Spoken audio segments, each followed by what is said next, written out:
Inflammation du péritoine, péritonite. Définition. La péritonite est caractérisée par une inflammation ou une infection aiguë du péritoine, enveloppe qui entoure l'ensemble des viscères contenus dans la cavité abdominale.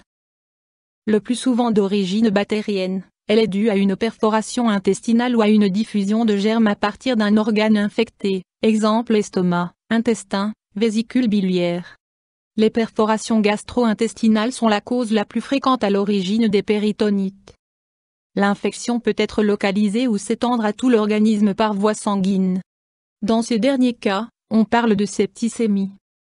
Dans la majorité des cas, le traitement de la péritonite est chirurgical.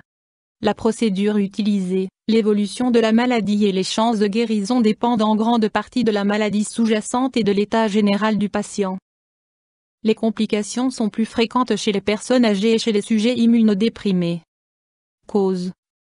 On distingue deux formes de péritonite, la péritonite localisée et la péritonite généralisée, dans laquelle l'infection se propage à l'ensemble de l'organisme par voie sanguine. On parle alors de septicémie. Dans le cas de la péritonite généralisée, il s'agit d'un tableau clinique grave qui nécessite une prise en charge thérapeutique immédiate. En l'absence de traitement approprié, la péritonite localisée évolue rapidement vers une infection généralisée, appelée septicémie. Pour cette raison, toute péritonite localisée doit être traitée très rapidement. Au stade aigu, la cause exacte de la péritonite est souvent difficile à identifier. On parle simplement d'un abdomen aigu. Péritonite primaire. Il s'agit d'une forme rare de péritonite survenant surtout chez les enfants et les personnes immunodéprimées. L'inflammation du péritoine fait suite à la diffusion de germes à partir d'un organe du petit bassin infecté. La dissémination des germes peut également se faire par voie sanguine.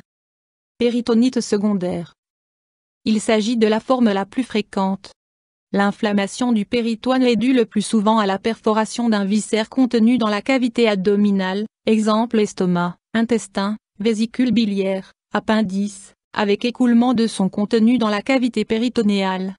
Moins fréquemment, la péritonite est due à un traumatisme, une occlusion intestinale, des troubles circulatoires au niveau des intestins, l'étranglement d'une hernie ou le dysfonctionnème de suture chirurgicale. Autre cause de péritonite. Perforation d'ulcère.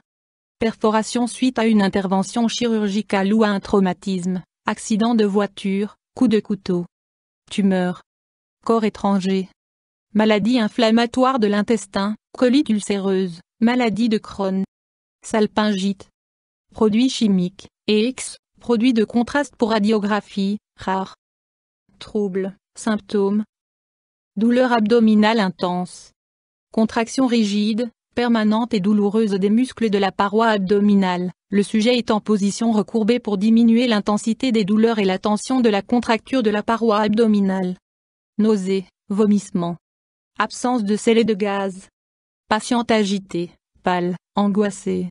Signe d'un état de choc, urgence médicale à l'état aigu, accélération du pouls, chute de tension artérielle, sueur froide, fièvre, diminution du volume urinaire, insuffisance rénale. Examen, diagnostic. Il convient de procéder rapidement aux examens vu que la patiente se trouve dans un état très grave. Anamnèse avec prise en compte des symptômes du patient, le mode de début des symptômes et leur évolution peuvent donner des renseignements précieux au médecin. Examen physique. Moins palpation, examen de l'élasticité de la paroi abdominale et localisation de la douleur.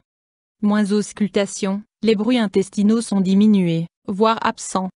Moins toucher rectal, moyennant l'index, le médecin peut palper des tumeurs, des hémorragies ou la rétention de matière fécale. Moins mesure de la température, du pouls et de la tension artérielle, auscultation du cœur et des poumons. Analyse du sang. Échographie, détection de liquide dans la cavité abdominale. Radiographie de l'abdomen. En cas d'incertitude, ouverture chirurgicale de l'abdomen. Options thérapeutiques. Objectif premier, élimination du foyer infectieux. Le traitement est avant tout chirurgical et concerne la maladie sous-jacente, exemple en cas d'appendicite ou perforation de l'appendice. Le geste le plus important consiste à resséquer l'appendice. Comme il s'agit d'infections bactériennes, le recours à une antibiothérapie est nécessaire avant de procéder à l'intervention chirurgicale. L'étendue, la durée et les risques de l'intervention dépendent de la cause ou de la maladie sous-jacente à la péritonite.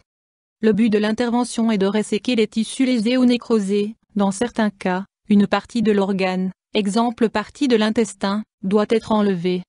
Souvent, on procède à plusieurs interventions. Dans certains cas, la paroi abdominale est suturée de façon provisoire pour permettre au pus de s'évacuer librement. Après 48 heures, une seconde intervention est réalisée. À la fin de l'intervention, un séjour du patient aux soins intensifs est souvent nécessaire pour optimiser sa prise en charge thérapeutique. La cavité abdominale est nettoyée avec une solution antiseptique, un antibiotique y est souvent associé. En cas d'exérèse d'une partie importante des intestins, on procède souvent à un anus artificiel, qui est ensuite enlevé après quelques semaines. Complications possibles. La durée de la période de reconvalescence dépend en grande partie de la maladie sous-jacente à la péritonite et de l'état général du patient. Les complications sont plus fréquentes chez les personnes âgées ou les sujets atteints de maladies chroniques que chez les sujets jeunes en bonne santé.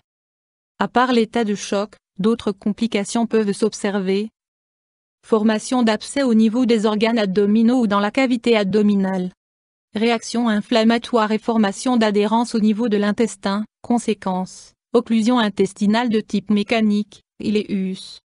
Des inflammations par des substances toxiques peuvent également conduire à des troubles de la motricité intestinale, conséquences, ileus paralytique. Toute occlusion intestinale peut entraîner un état de choc. Une récidive de l'occlusion intestinale dans les 4 ans qui suivent est observée dans 50% des cas. Complications après intervention chirurgicale. Durant l'opération, des nerfs ou des vaisseaux sanguins peuvent être lésés. Le type d'intervention dépend de l'étendue de la péritonite. Une extension de l'opération et l'ablation d'un organe voire une réintervention, en raison d'hémorragie ou de sutures non étanches, peuvent parfois s'avérer nécessaires. Des fistules peuvent se développer, nécessitant une réintervention. Infection de la plaie, dans ce cas, il faut ouvrir la suture pour permettre au pus de s'écouler. D'autres complications sont possibles, telles que lésions des nerfs, des tissus mous, de la peau et d'autres tissus. Par ailleurs, des adhérences peuvent se former dans la cavité abdominale et être à l'origine de douleurs. Des thromboses et embolies peuvent aussi être observées. YouTube Dr Alabé